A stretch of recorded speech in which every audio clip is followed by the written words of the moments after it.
Assalamualaikum warahmatullahi wabarakatuh. Pernah nggak kamu merasa hidup terasa hampa dan seakan-akan keberadaanmu itu tidak bermakna apa-apa?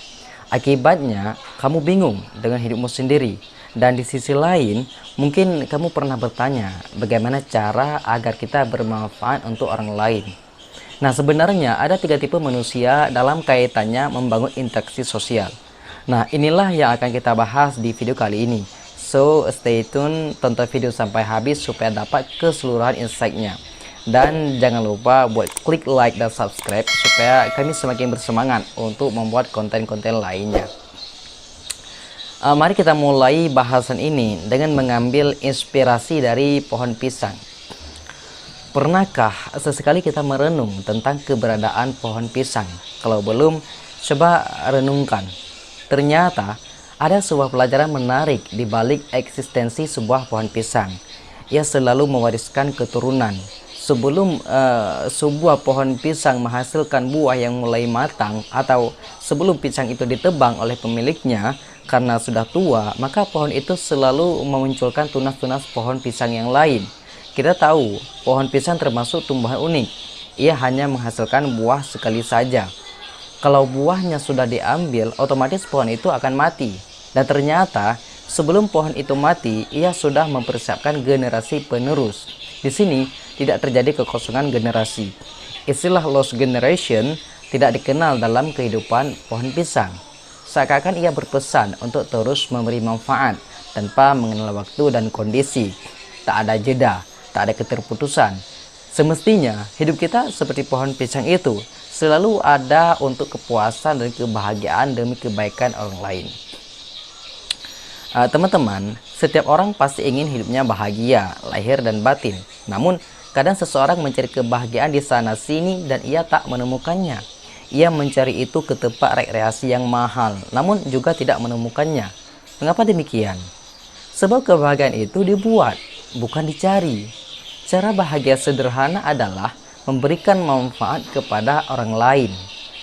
Rasulullah Shallallahu Alaihi Wasallam bersabda, "Khairun nas anfa'uhum linnas", yang artinya sebaik-baik manusia adalah yang paling bermanfaat bagi orang lain. Bahkan Allah juga berfirman dalam Al-Quran yang artinya, jika kalian berbuat baik, sesungguhnya kalian berbuat baik bagi diri kalian sendiri. Al-Quran surah Al-Isra ayat 7. Memberikan manfaat kepada orang lain sesungguhnya adalah upaya agar hati kita bahagia. Memang tidak bisa digambarkan, akan tetapi sungguh kebahagiaan itu akan terasa manakala seseorang bisa memberi manfaat untuk orang lain. Teman-teman, ada tiga tipe manusia dalam kaitannya interaksi dengan orang lain. Dalam interaksi antara sama manusia sehari-hari, sekurang-kurangnya ada tiga model yang berkembang di masyarakat. Yang pertama, keberadaan seseorang bisa membuat susah orang lain dan ketiadaannya membuat bahagia orang di sekitarnya. Ini bahaya. Kemudian yang kedua, kehadiran dan kepergian seseorang tidak terasa manfaatnya. Dan ketiga, keberadaan orang itu membuat bahagia dan kepergiannya itu dirindukan.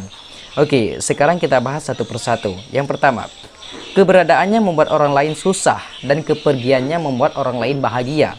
Tipologi seseorang model ini, keberadaannya selalu membuat susah siapa saja yang berinteraksi dengannya.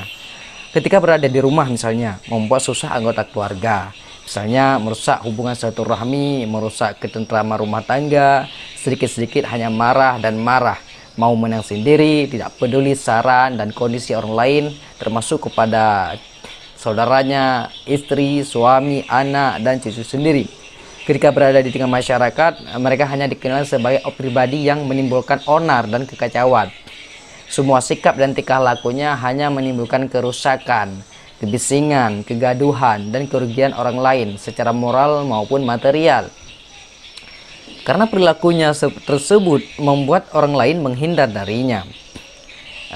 Kalau misalnya bila di tempat kerja juga tidak patuh aturan, tidak produktif, tidak disiplin, bekerja semaunya sendiri. Akibatnya merugikan tempat kerja, baik lembaga maupun kinerjanya. Sehingga orang seperti ini akan berakhir dengan pemecatan dengan tidak hormat oleh lembaga tempat mereka bekerja. Kemudian diusir oleh keluarga dan terkucil dari pergaulan masyarakat.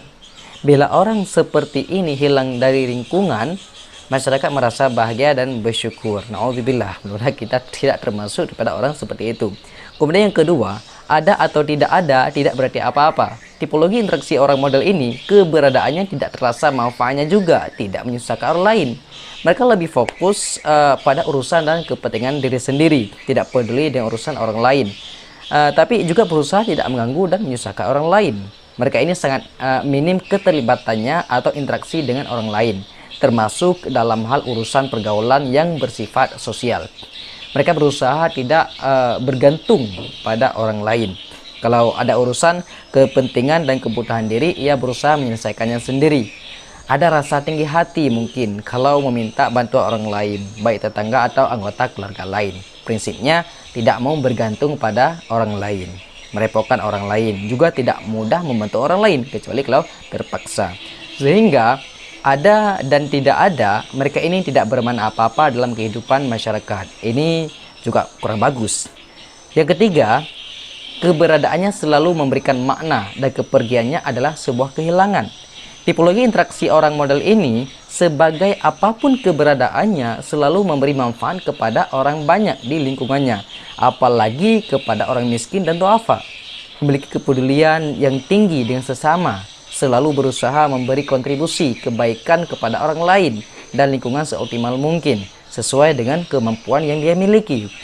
Mereka ini memiliki kelapangan hati kepada sesuatu yang ia tidak suka, tidak serta-merta menolak, apalagi memusuhi. Mereka berusaha untuk memahami, kemudian memaklumi, serta mencari solusi atas masalah bersama yang mereka hadapi.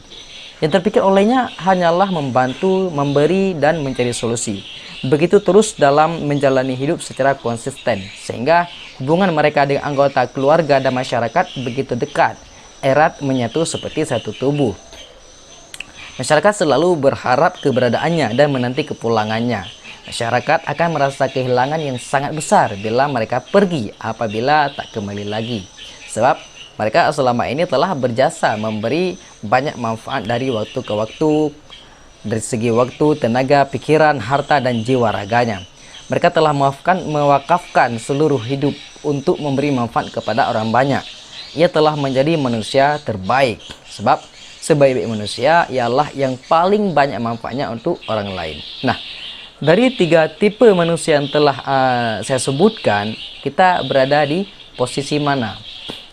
Nah, sahabat sekalian, bagaimanakah kiat-kiat memberi manfaat kepada orang lain? Sebenarnya, untuk menjadi pribadi bermanfaat bagi orang lain, itu tidak sulit dan tidak harus membutuhkan biaya besar. Rumusnya hanya satu, mau berbuat. Sebab kalau mau, berikutnya pasti akan mampu bermanfaat. Memberi manfaat tak selalu harus mengeluarkan modal ataupun biaya. Misalnya, tersenyum pada orang lain ketika berjumpa, kemudian menyapa, bertanya kabar, selanjutnya mendoakan, semoga sehat selalu ya. Nah, ucapan-ucapan sederhana seperti itu secara tidak langsung sudah membahagiakan lawan bicara. Hal ini dapat kita lakukan di mana saja dengan orang lain, mulai dengan anggota keluarga di rumah, bertetangga, atau teman sekantor, atau tempat lainnya. Kemudian selanjutnya memahami kaidah bahwa memberi manfaat kepada orang lain berarti memberi manfaat pada diri sendiri. Semakin banyak memberi manfaat kepada orang lain, makin banyak pula manfaat yang didapat untuk diri sendiri. Apabila sudah terbiasa memberi manfaat kepada orang lain, akhirnya menjadi kebutuhan. Sekiranya memberi manfaat sudah menjadi kebutuhan, maka tidak ada rasa berhati untuk melakukannya.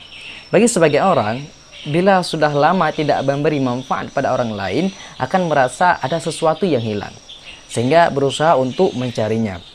Seperti hal bila kita merasa lapar atau dahaga, maka akan berusaha untuk mendapatkan makan dan minuman tersebut. Pertanyaannya, sudah terbiasakah kita memberi manfaat kepada orang lain? Silakan di kolom komentar. Oke teman-teman, barangkali cukup di sini dulu bahasan kita. Insya Allah kita jumpa lagi di video selanjutnya. Di video selanjutnya insya Allah kita akan bahas tentang konsep mukjizat. Tidak lupa rasa terima kasih saya kepada teman-teman yang telah ikut menonton video di channel ini. Semoga bisa memberikan ilmu dan manfaat kepada kita semua. Dan terima kasih yang sudah membantu channel ini dengan subscribe-nya. Juga kami sangat berharap kepada teman-teman yang belum subscribe untuk tekan subscribe agar kami semakin termotivasi untuk membuat konten-konten yang bermanfaat lainnya. Akhir kata, wallahu a'lam bishawab. Assalamualaikum warahmatullahi wabarakatuh.